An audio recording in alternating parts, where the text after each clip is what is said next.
હું ડૉક્ટર નરેન્દ્ર રાવલ છેલ્લા 40 વર્ષથી અમદાવાદમાં ફેફસાના નેશનલ ડૉક્ટર તરીકે સેવા બજાવી રહ્યો છું.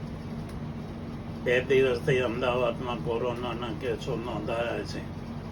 કોરોના મોટાભાગે ફેફસામાં થાય છે. તદુપરાંત અન્નમાર્ગ, હૃદયમાં, આંખમાં, નાકમાં, હાડકાં અને શરીરના અન્નવાયો થાય છે.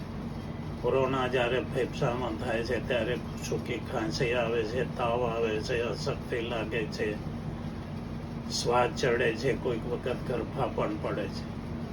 કોરોનાથી બચવા માટે આપણે બધા જાણીએ છીએ, માસ્ક પહેરવો અનિવાર્ય છે, સોશિયલ ડિસ્ટન્સ રાખવું અનિવાર્ય છે, હેન્ડવોશ પ્રોપરલી કરવા જરૂરી છે, તંદુરસ્ત ખોરાક લેવાની જરૂર છે, શુદ્ધ વાતાવરણમાં રહેવાની જરૂર છે.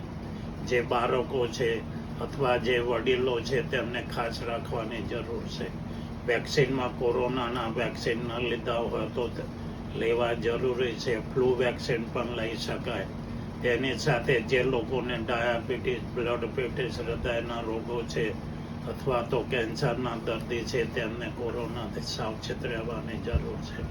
મોટાભાગે ઘરે રહેવાની જરૂર છે. શક્ય હોય તો જ બહાર જવું અથવા બહાર જવાનું ટાળવું.